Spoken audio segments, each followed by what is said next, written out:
Now, to this one now, staying with matters involving nature, a new report shows that captive lions bred in South Africa are becoming a channel for illegal wildlife trade. The Organised Crime and Corruption Reporting Project conducted this research. Well, it's a very startling story. Bone traders and lion farmers are continuing to export lion bones for various reasons, including their use in traditional medicine.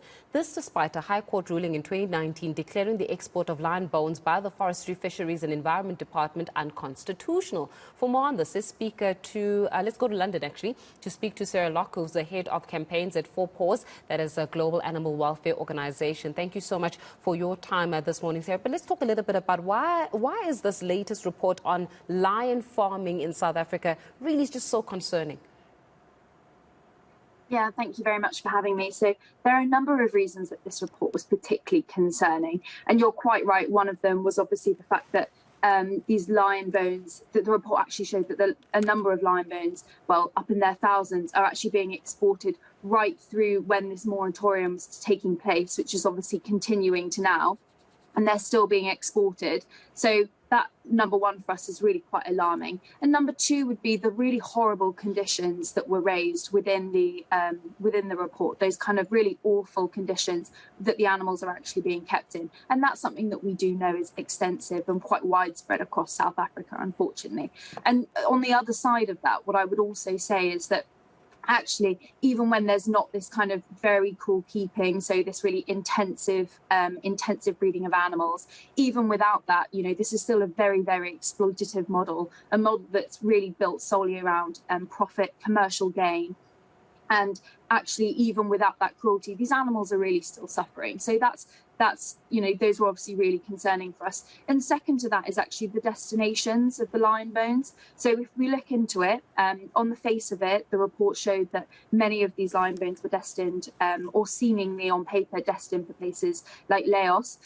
And actually that for us was really alarming, in that many of the companies that they were being sold to in those countries actually were shell countries, and that they weren't the final destination. So really it's places like Vietnam, Thailand, China. Those are the ultimate destinations, the final destinations for these lion bones. And that was really concerning.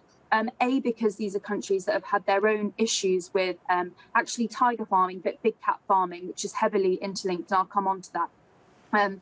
They've had their own problems with the farming of tigers, to use the bones for traditional medicine, to use them as luxury items. And that's what we believe that these lion bones are also being used for, because once you take off the skin, it actually could be any big cat species. And that's really the problem here. And the crux of it is that it actually means that all big cat species are at risk here of exploitation. So another reason that the destinations, the countries that these bones are going to, is a real problem, is actually that alongside their own history of having these farms, the bones are used for the reasons that I've just mentioned, and also because they're actually just hubs, well-known hubs for illegal wildlife trade. So that's really one of our main concerns, is that they are clearly being destined for places and then entering the illegal wildlife market.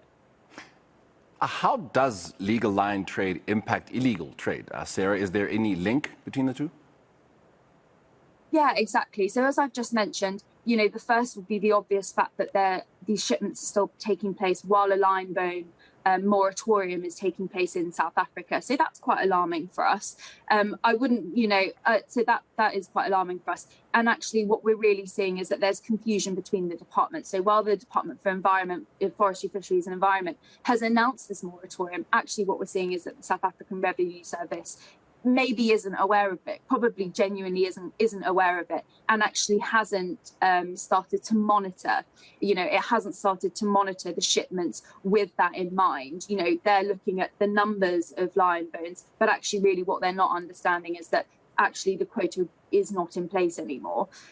So we really hope that that will be addressed. And then second to that, we can see that there was mentioning within the report of undervaluing, of the shipments themselves. So, that's as simple as saying that this lion bone shipment that's being exported is X amount, and actually it's much more bones that are being shipped out. And that's obviously really alarming, because it means that even the numbers that we know are being shipped, or the numbers that we believe are being shipped, actually are much more likely to be much more than that. And that's a real worry.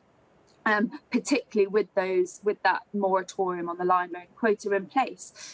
So that's a real worry. And then second to that, and that's research that Four Paws has been doing separately, is actually that tigers are being bred in South Africa, which is quite alarming in itself. And they are, non-native species to South Africa, very endangered. They've got very strict trade laws related to them. And what we have seen in our research is that actually, because as I said, once you take the skin off the products, it's very difficult to distinguish between the big cat bones. Once you take the skin off, you can put tiger parts within shipments of lion parts, and that's really, really alarming. So that's something that we have seen, that we have noted, and that's something that we suspect could be at play here.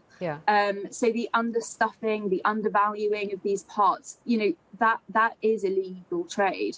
And just the way that the tigers in South Africa are also being bred alongside that in itself is a contravention, as I said, of CITES agreements, so international wildlife trade agreements.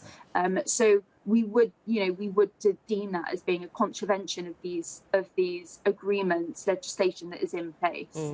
Sarah, I wish we could have more time, but we have to leave it there for this morning. Thank you very much for your time. Sarah Locke is the head of campaigns at Four Paws, a global animal welfare organization.